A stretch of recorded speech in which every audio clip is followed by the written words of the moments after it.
Hello, hello, my friends. Here we are. It is, what is it? It's the 25th of March, 2020. We're on lockdown here in New Zealand. No, not yet. Later on today, um, I don't know if it's legal. I guess it is legally locked down. But yeah, exciting times. Everyone's running around like headless chooks, getting their ducks in a row. Hey, was that Brother Paul? Everyone's running around getting their ducks in a row, buying up whatever they can to supply them with both nourishment physically, e.g., food and toilet paper and all that sort of stuff, but also, more importantly, toys and stuff for projects. What the freak are you going to do at home for a month? It's exciting times. I'm busier than ever, of course, so it's not like we've got a lot of external jobs planned, but it's all fun.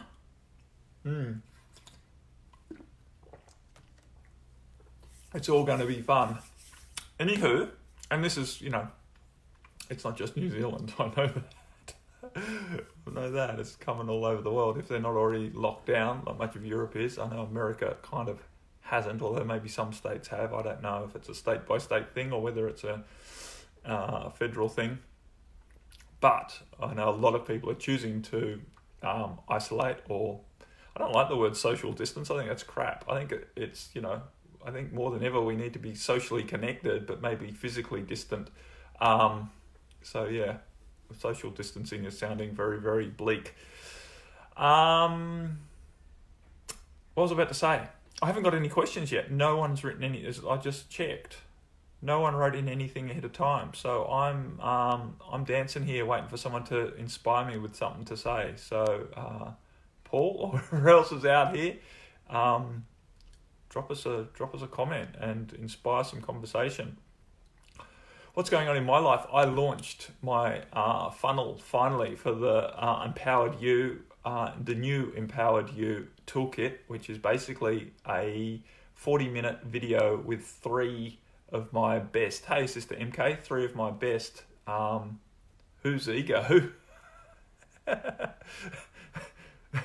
That's an interesting question. Whose ego? My ego, you mean, Paul? Or whose collective ego? Anyway, I'll let you type something in about, more specifically about ego, and I will go on to say that, yeah, my Empowered You thing I've finally got the funnel working, and I'm selling it, right? I'm selling Empowered You.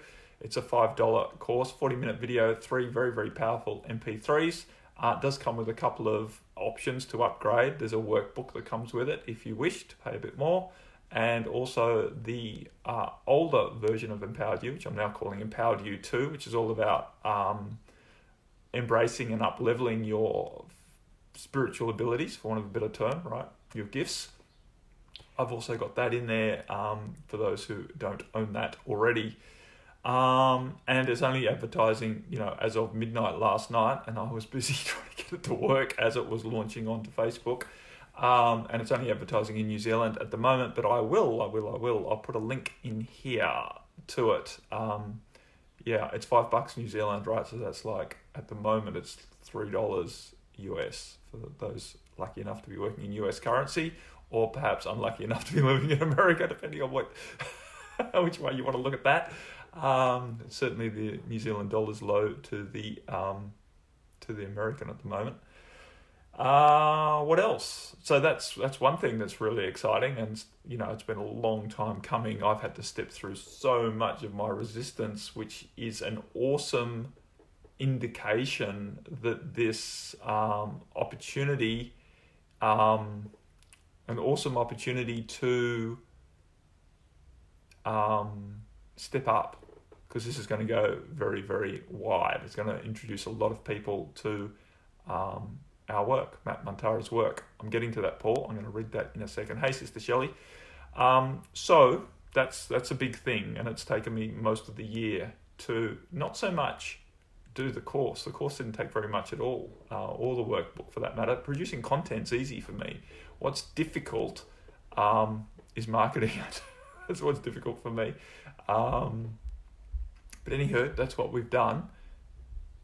yeah, I'll put the post in here. I'll put the post in this group for a start, but you'll probably see it in your Facebook feed because it's going out to New Zealand. I've set it really broad, so interesting advertising campaign, which is another thing that makes me a little bit nervy. I've basically set it out to anyone in New Zealand is going to see it in their Facebook feed as an option, and we'll let Facebook work it out. Facebook's pretty clever, right? It works out who's actually purchasing and who's not.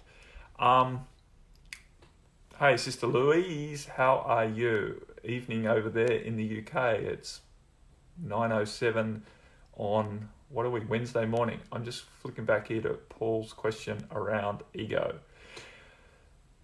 Our ego, that's my greatest battle or challenge to accept or surrender or to become friends with. Yeah, so awesome question, Paul. It is really beneficial to be friends with our ego because battling our own ego is, it's a nasty, it's a nasty fight because basically our ego is responsible for keeping us alive. So without our ego, we would drop dead very, very quickly. The ego is essential for us to have an experience here on this planet because it's the aspect of us that actually sees us as separate, which is an illusion, right? Because we are all one. That's the truth of this experience. We're all one. We're all one energy here, but it's the ego which allows us to see ourselves as separate so that we can have a relationship with something else. Something else could be a concept of money. Something else could be your wife. Something else could be your own body, for example, right? Because without the concept of ego, without the function of the ego, we just kind of dissolve into the oneness, right? So ego is really, really important. At the same time, ego has been wounded in the past. And so the reason why people have trouble with their ego is their ego is running a whole heap of coping mechanisms to deal with trying to avoid pain and trauma and discomfort that it's experienced in the past and doesn't want to experience before. The ego desires to have comfort. The ego desires to have comfort. Now, comfort for an ego can be a little bit tricky because some egos can be very comfortable in what we might call shitty situations. But for an ego, comfort is all. That was Marie, by the way, in the background because she's not teaching yoga this morning because we're in shutdown. So there's no yoga classes going on down at the yoga school. I'll get on to that in a minute. That's your phone, honey, by the way. Yeah, because we're about to launch an online yoga thing as well, starting tomorrow. So I'll talk to you a little bit about that as we go. But let's keep on. The ego is a fascinating topic. So the ego, the problem we have with our ego is it's trying to avoid discomfort and seek comfort. Comfort for the ego basically means something that it understands. The ego's prime job, as well as maintaining this delusion of separation, is to keep us alive from a deluded understanding of what alive is, right? Which is the physical body breathing, right? So, which is not a bad thing, right? Because we need this physical body breathing to actually have experiences here on this planet, which is what we came here to do, right? We decided to incarnate, and I know, Paul, as we've had conversations before, what a stupid fucking decision to come and incarnate onto this planet yet again into these conditions that we're not enjoying. But nevertheless, on a soul level and a higher self level, that's what we've chosen to do because obviously at those levels we are getting benefit, even though your ego might want to argue with the fact that is this actually beneficial because it's so friggin' uncomfortable. But the ego's job is to keep us alive. And to do that, the ego uses the mind more than anything else, or that's how it's been trained, because that's the coping mechanism that it has, because we have to understand we've come through some very dark period on this earth, and the principle of ego comes from one lifetime to another. You don't start as a baby with no ego, right? Maybe it's a very little baby, but it soon downloads from your field of energy the stored ego from past experiences, which of course is a partially removed ego, right? You don't remember the specifics, but you remember a lot of your traits come with you from past lifetimes, right? That's why little kids have definitely got a personality which can't really be explained by genetics. It's their ego downloading into them. And it takes, over a period of years, right? Our ego is downloading. And towards the end of that journey, right, from 21 to 28 to 35, more and more of our issues get downloaded. That's why we tend to, even at 42, we're still having new issues arise in our egoic state, where you might have new phobias come from fucking nowhere. It's like, whoa, I was never scared of that before. Now all of a sudden I am. Why? It's right. Well, oh my God, it's the landline. I'm not answering that in a hurry. It's downloading in stages so as not to overwhelm us. Because if at the age of 2 months we had all of our ego issues, we would probably have a hard time developing as a child. Anyway, that's an aside. Well, it's kind of and kind of not, because it's important that you understand, in my opinion, it's important that you understand the... God, there's not a long message coming with this.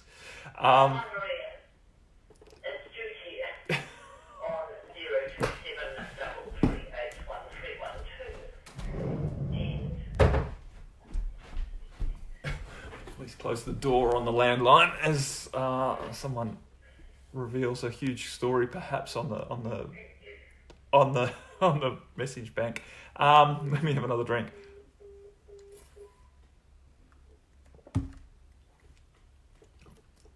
So, to have an understand, before you can start battling against your ego or trying to accept your ego or to surrender your ego or surrender to your ego, whatever you're trying to do here, I feel it's generally beneficial to understand what the ego is, right? Know your enemy and know your friend, because ego is both friend and foe. Getting back to the main point here, our ego is running a whole heap of coping mechanisms to try and avoid pain. The ego wants to keep us alive, and the way that it does that is to predict. It uses its mind a lot, our brain a lot, because in past times we have been very shut down because the energy has been very dense on this planet to intuitively knowing what to do. So we've spent a lot of time over the last few thousand years cognating, using our smarts to stay alive, recognizing danger and staying away with it, recognizing friends and making allies with them, sacrificing ourselves to keep friends in our life, allies in our life, because we need them to survive. So we've used a lot of techniques to stay alive in dark times, which involves coping mechanisms that the ego has clung to. Now we're getting the opportunity to express ourselves more from a soul level, and more an innate level, a more natural level, connected more to spirit and soul and our intuitive knowing through our heart. But the ego is still clinging to its old ways, thinking that's what's important to stay alive. That's what we need to do to stay safe. That's what we need to be comfortable, right? For the ego to be comfortable, it wants to have a level of security that our ducks are in a row, right? We have money in the bank, we have a job, we have people around us who will look after us if we get sick, for example. We have enough food in the cupboard, talking to, current situations, we've somehow got, if we've just been laid off work, we've got our social security of whatever description, our emergency funds happening, right? So the ego is continually working with all of these ideas to keep us alive and to keep us safe, which is, for it, comfort. Now, a lot of those coping mechanisms, unfortunately, is not really comfortable to us as a soul being in today's energy, where we're basically being invited and excited into more and more expansive versions of ourselves. And so we've got part of us pulling ourselves to really step up and to shine bright and to be out there. And another part of us, the ego part, saying, no, it's not safe to shine bright, because the last time you shone bright, you got fucking persecuted and perhaps tortured, or you had your life, you got burnt at the stake, right, for shining bright in this way, right, for being authentically yourself. So, there's this push-pull going on where the ego is being pushed out of its comfort zone because we're choosing to step into our heart, and our ego is trying to pull us back into old coping mechanisms, which is making our heart very uncomfortable. So this push-pull battle is going on between the ego and our bigger self. And so that's why we get into this mind thing. I've just got to defeat my ego. I've just got to get over my ego. I've just got to help my ego to surrender. So it's really important for to understand that you can't get rid of your ego, and nothing ever's going to do that, but to help your ego evolve so that it can relax into being in acceptance of what is going on. And the fact is, for the ego to evolve, it is going to have to face things that it finds uncomfortable, like uncertainty, which we're all getting a great lesson in that right now, because no one knows what's going to happen with either the virus or our government's response to the virus, right? An economic response to the virus, and all sorts of other unknowns to this unusual experience right now, and many of us are, thinking about, trying to predict what could go down here, right? What could go down in a good way, what could go down in a bad way, good and bad, right? From our ego perspective, what's comfortable, what's not. Sorry, I haven't been watching the comments come through. Hey, Anna. Ego can be considered to be a variety of divinity expressing itself. Yeah, of course. It's all divinity. Hey, Brother Darren. Always Kelly. Hey, Donna. Yeah.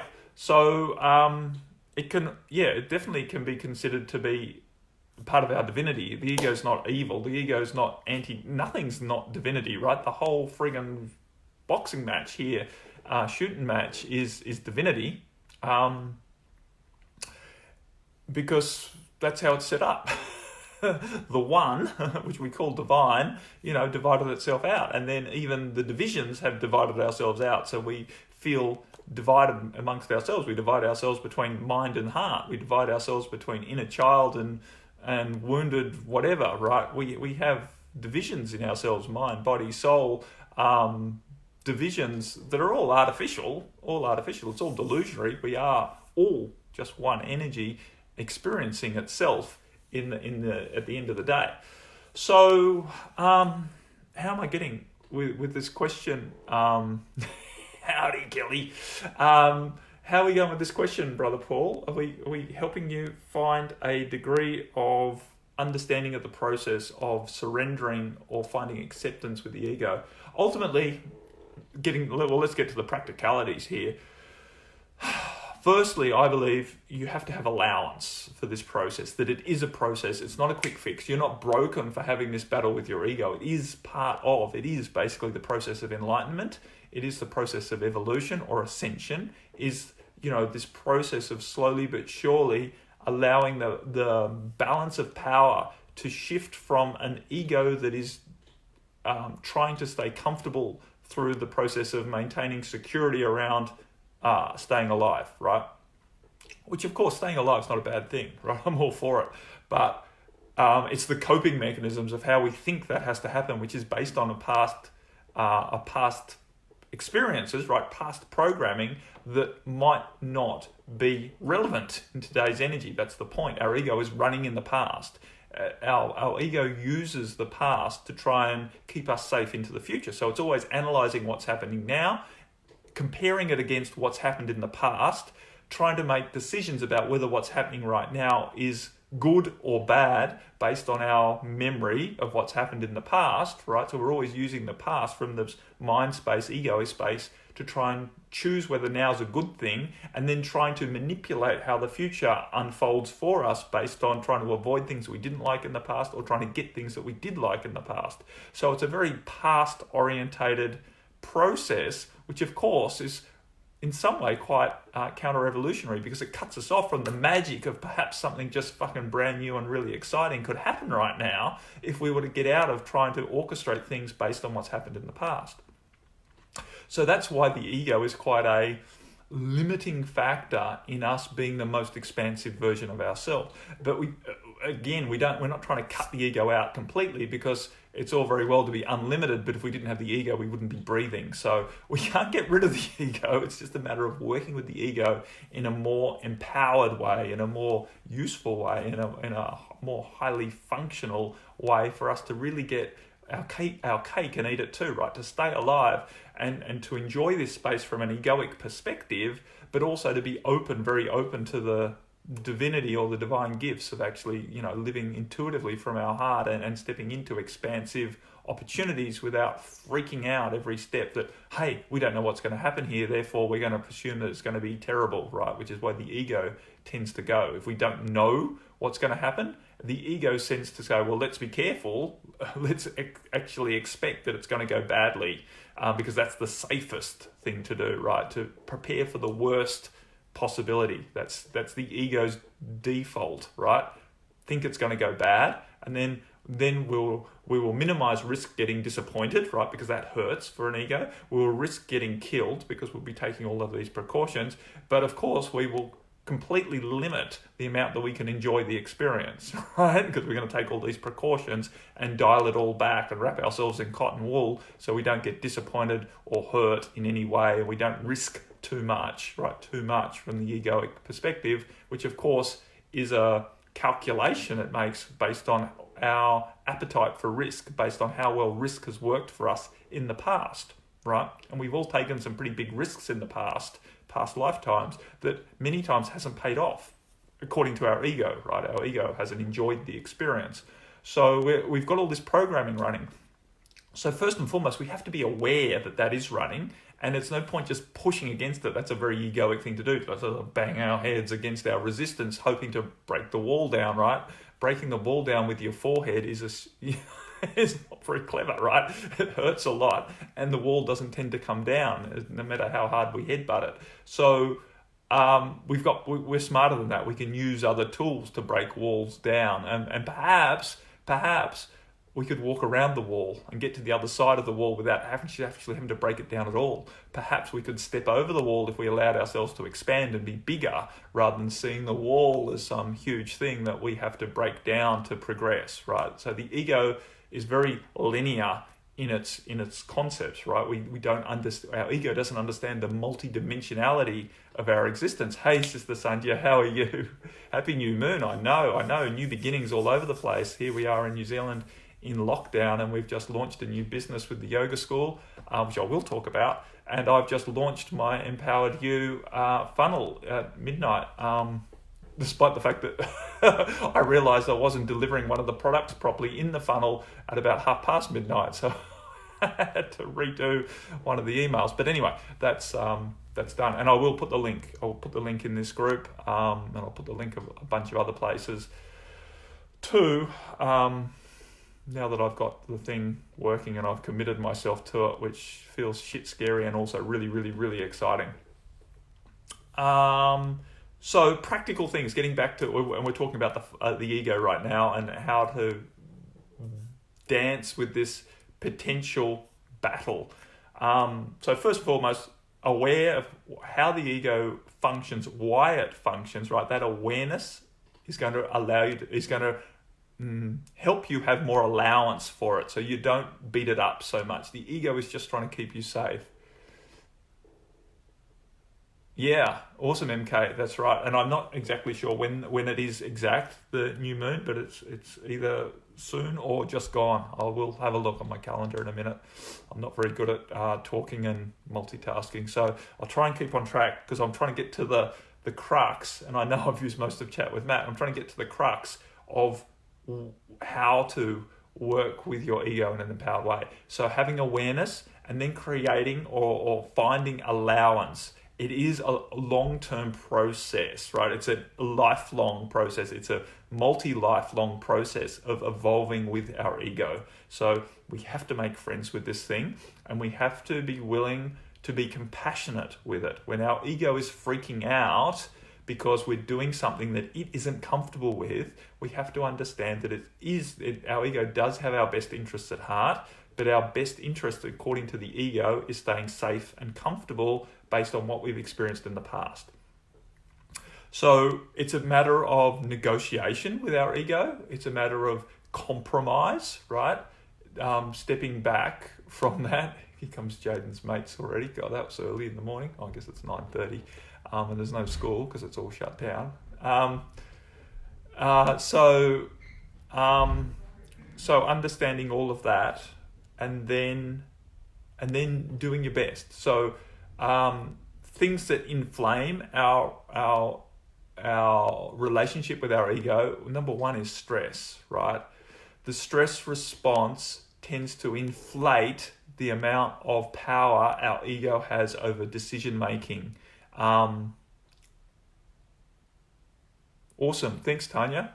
8:30 last night Australian time, so that would have been 10:30 p.m. my time, although I think Tanya's in Brisbane, so that would have been 11:30 p.m. my time. So it was 10 hours ago, new moon, which is interesting because 11:30 p.m. my time was pretty much exactly when I launched my funnel, so that's good timing, right on the new moon. Well done. I missed another comment here.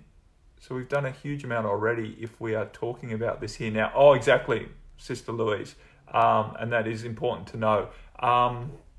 Did Sandy ask about online yoga?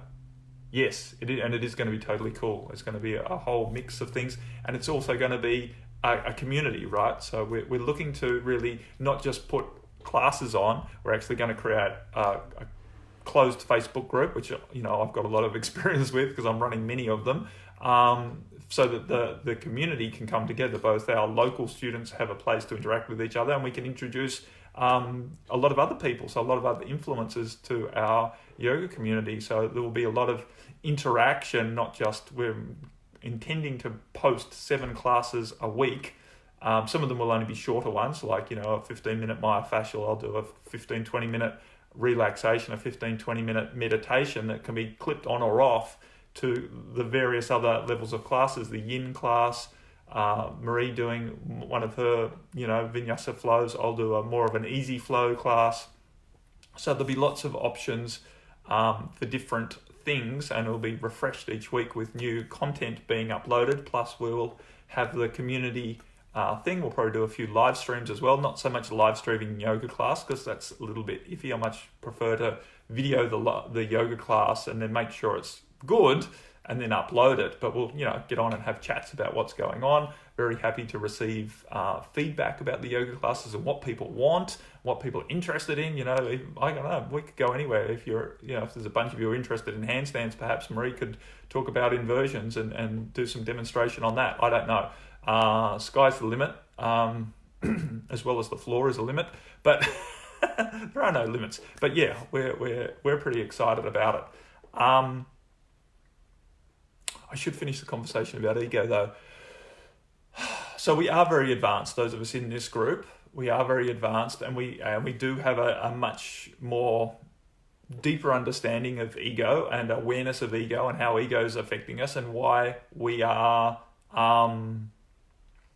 thanks Sylvie, and why we are dancing with ego to start with, right? Why we are noticing the fact that our ego is limiting us, and why we're even getting into this idea of battling with it to get certain things done and to achieve a more expansive freedom in our life, right? Because for many of us, our happiness now is very much tied to not just comfort, but expansive, empowered freedom, right? To really express ourselves and be much more of, just remembering I've got a Q&A call in half an hour for my Bright Light Client Attraction process.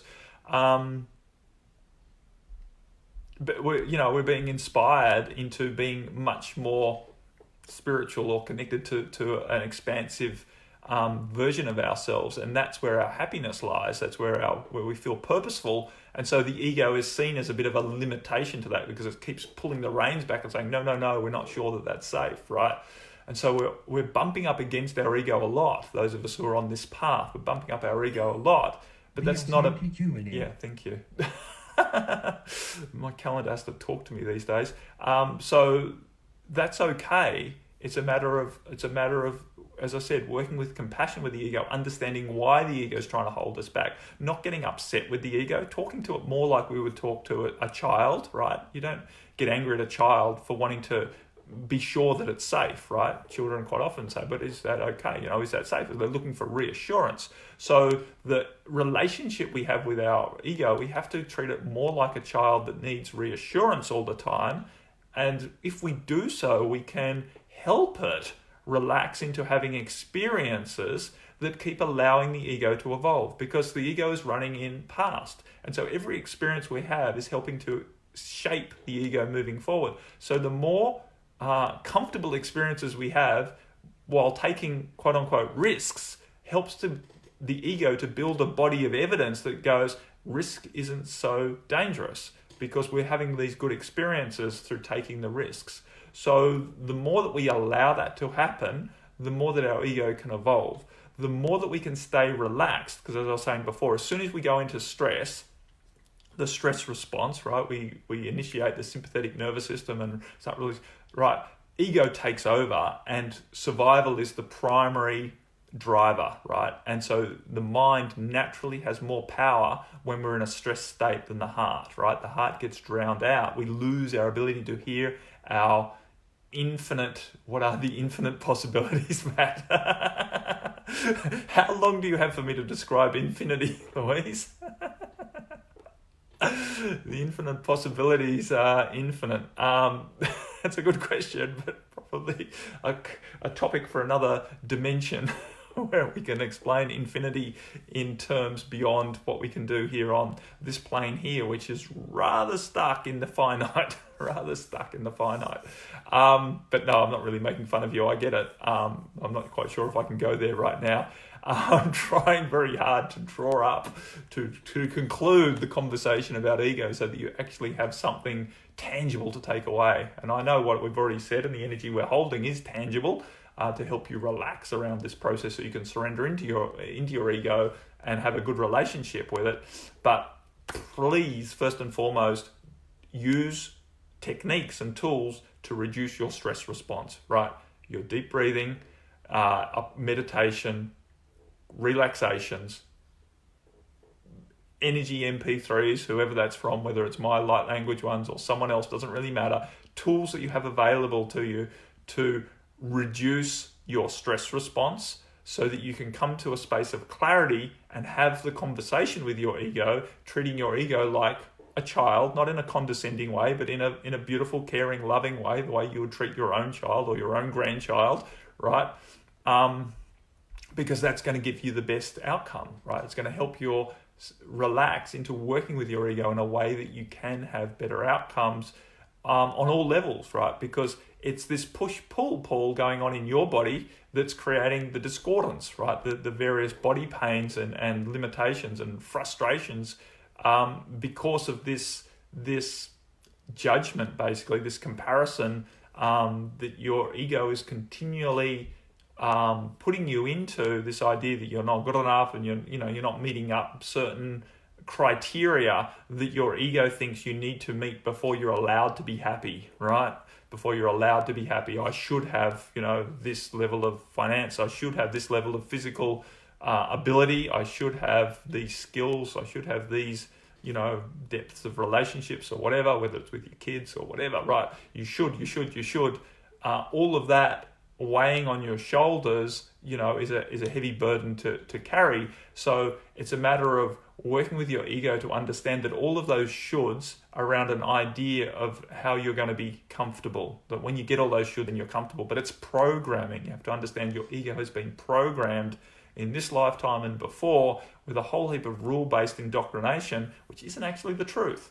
But your ego has bought it, hook, line, and sinker. All of us, right? Our egos have bought all of this stuff, hook, line, and sinker, and now are clinging to it like a petulant child who wants to have it that way because that's the only way they believe they're going to have the outcome that they want, the happiness that they want, right? We have to, right? If I don't get an ice cream, I'm just going to die right now, right? We've all had children in our care who have been in that they fully believe it in the moment that without an ice cream right now or something else, right, that the world is coming to an end. They are completely convinced that that's the truth, right? So it's no good just yelling at them. We have to compassionately help them that they don't actually need that to survive. And quite often with kids, we use a distraction, right? We distract them. Hey, look at that bird over there. Hey, look at there's a puppy dog, right?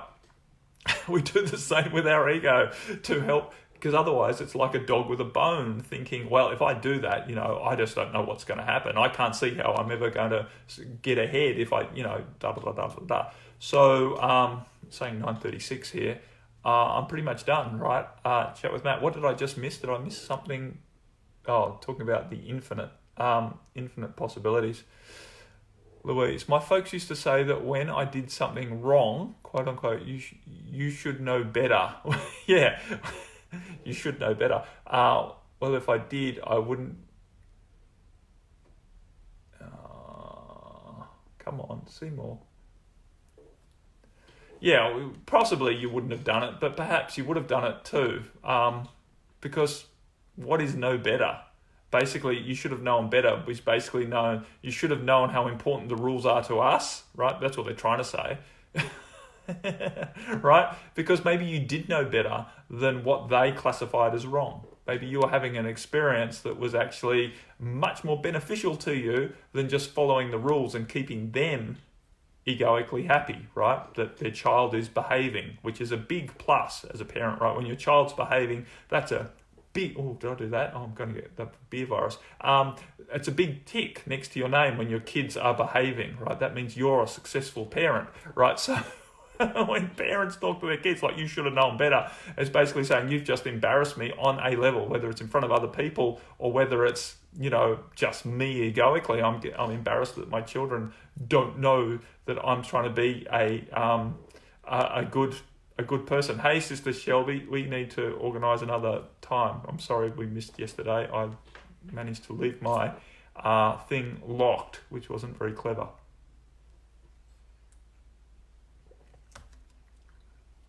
But not very clever has been happening quite a bit these last few days due to the level of busyness. Anyway, but yes, I'll send you a link to rebook a clarity call when we can make it happen easily. So yeah, my friends, hopefully it's my intention that, yeah, Mary, exactly. The ego you speak of is basically all we have ever known from the ego space, right? Some of us have known other things, but we only get to see it in glimpses of more expanded experience, right? That might be through our meditation, that might be walking on the beach, seeing a beautiful scene, that might be with a lover or with a child or with a puppy dog, right?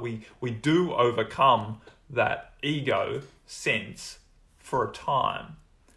But basically it is what we run our life from, and that's not wrong. That is part of the earth experience. The point is to be aware of it and then to use it in a powerful way to actually still have expansive experiences and not be so limited by our ego trying to stay comfortable, which is basically, holding things in place that it deems important for its survival, even if it's an ice cream that isn't that important. What I'm actually drinking, Louise, is exogenous ketones. So exogenous basically means it's made outside of the body. So it's a ketone drink that lifts your blood ketone levels. And I don't know if you guys have heard of ketosis, which is, in the ketonic diet, which I don't follow. Being vegetarian, it's not so easy to follow a diet that has basically no carbohydrate and low calorie is easy, but basically it's not particularly low calorie, but basically it's fat based mainly and some protein, which puts the body into ketosis, which is a state that I've been in, through fasting or through endurance sports. We go into ketosis. It's when the body basically runs out of glycogen, which is a fuel for the body, but not the only fuel. Ketones is another fuel for the body, which is really, really easily assimilated, especially for the brain, which is really interesting. So this stuff I've been on it now for about 3 weeks, and I am feeling much sharper and much stronger in myself. So that's it. Maybe I'll put a link on at some stage if you guys are interested in looking at it. It is a multi-level marketing thing. That's the only way you can buy this particular brand, Prove It Ketones, and they're the only ones who make it because they've got strong patents on it. It's not particularly cheap unless you get into it and do start actually marketing it, in which case you can earn an income from it, as well as basically getting your product for free. I wasn't intending to just do what I just did, promote it, because I'm still basically experimenting with it, both with myself, with Marie, and with Lucas, our eldest. Lucas has started having it. They do a caffeinated version as well, and it's basically got him off energy drinks, which he was relying on because he's working long hours and young and burning the candle at both ends. And he's been feeling really good with it. So we have got some positive, I'm having positive experience with it. Marie hasn't really had it enough to really see it work as well as it might, because it is very good also for helping body composition, right? To help trigger the burning of fat in the body. Not that Marie's fat, by the way, but as menopausal women tend to accumulate a little bit of extra fat that's potentially not so beneficial for them. And it helps hormonally too, because it just supplies the energy that the body needs to do a lot of things. So yeah, there's a lot of great science around it. Like everything, when the great science is basically being promoted by the people who are actually selling the product, I'm always a little bit dubious. And so I'm not 1,000%, rah, this is the way everyone should go. And I'm open for business selling this stuff lock, stock and barrel. But so far, it's promising. That's what I'll say.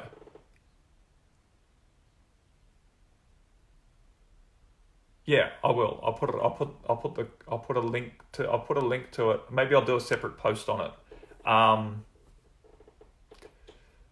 Yeah. And I did look at it actually too, Sandia, for diabetes.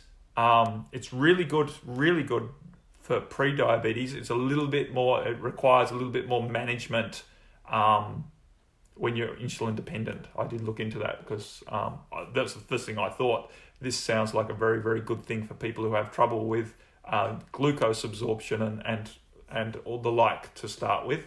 But most of the literature that I've seen on it is basically says, well, of course they have to cover themselves. It's to work closely with the doctor in introducing this stuff into your diet because it's another energy source and it does interact with the insulin pathway somehow, and I'm not sure why, because it doesn't actually require insulin to get into your blood or into your tissues, into your cells. It doesn't require insulin as the pathway to absorb the energy, which is why I originally thought, wow, this would be great for diabetics. But and it may well be. I just haven't looked into it that well. But it wasn't a quick thing that's like, hey, yeah, this is really great for diabetics. It just fixes this. It was more along the lines, if you are insulin dependent, then work very carefully with your doctors so that you have to moderate what you're injecting, right? And this might not show up. It won't show up in a glucose test because it's a different form of energy. Yeah, I'll send you some info anyway, Sandia, as well. On the videos that I saw about insulin with this stuff, and then you can make a decision about whether you're keen to get some, and at least have a go. Unfortunately, it's quite expensive in New Zealand because our freaking dollar is so low against the US. It's basically shipped out of the US and then sold in US dollars. So in the US, it's quite good. Canada, it's not too bad. I guess Europe, parts of Europe. I know it's in the UK, but I don't know if it's elsewhere in Europe yet, easily shipped to. Anywho, but yeah, it is quite expensive for us in New Zealand. Anywho, that's that. The other thing that I'm going to put into this group is for those of you who are interested in looking at our upcoming yoga online community and classes, then I will put a link to that maybe later today. I've just got to work out how we're structuring it payment-wise, how we're accepting payment basically, because it's a slightly different business to Mantara, so I'm not going to run it through my Mantara, PayPal, Stripe accounts. So I might set up another gateway. For those of us in New Zealand, we just give people the bank account details and they deposit straight in. But I'll have to sort out a different thing for overseas people. And we haven't even started the group yet. We haven't recorded our first video. So we're going to launch tomorrow. But as I said, it's going to be running for at least a month. We're basically going to run a 1 month trial, and then we'll see if it's going to be an ongoing thing. So the first payment will just be a payment for the month, and we're basically doing it at donation, but suggested donation of $40 New Zealand, which is about 25 US for the first month. And then we will look at where we go from there, if it's going to be an ongoing thing, because we're on lockdown for a month, so there's definitely no yoga classes happening for a month here in New Zealand. in the physical space. So we're going to do this and see if it's something that works, how well it works, what needs to be changed, and then whether we progress with it further into the future as something that runs alongside of our in-person yoga classes as well. So that's where we stand with that. This has been a very long chat with Matt, and I have only now a few minutes before I've got a Q&A call, so I best get off this. Awesome.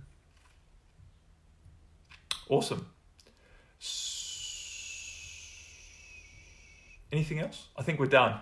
Anyway, my friends, namaste. Keep sane wherever you are in the world, whatever's going on for you. Stay out of stress. Be mindful of how your ego's dealing with this. Choose not to feed it with too much fodder, right? Stay off the freaking news. Yeah, you need to stay in touch with what's happening, so get a little bit of news, but don't allow yourself to watch it over and over and over again, because it's just going to run you into stress, which is going to cut you off from really making good decisions and feeling calm and peaceful and happy in yourself, right? And reach out. And so social connection, physical distancing, right? So if it's appropriate for you to stay physically distant from others outside of your immediate household, do so, but don't lose your social connections, right? It's really, really important at this time that we stay connected, my friends, more than ever, and we stay strong and we support each other, and we're compassionate and considerate with people who have fallen into deep levels of fear, and perhaps they're expressing anger and frustration and the other ways that fear affects us, right? We get irrational with these levels of fear and stress. So don't run those people down. They're basically just hurting. Lift them up, help them, support them, be compassionate. Anyway, my friends, much, much love to you all, and protect yourself too, right? That doesn't mean throw yourself under the bus. Much love to you all. Namaste. I've got some work to do. I'll get those links out for my Empowered You, the Prove It ketones, and for the online yoga. Might not be till after, or won't be till after this Q&A call that I have coming up in 10 minutes time now. So I will be I'll be in touch. Reach out, right? If you have any questions, comments, concerns, this free group is a great place to post them as a start, and we can address them and talk to them and have a community conversation around whatever's going on, right? This is not a dictatorship where Matt's the ruler. This is a community. And yes, Shelby, I will send you a link to a clarity call to rebook. So awesome. Much, much love. Bye for now. Namaste.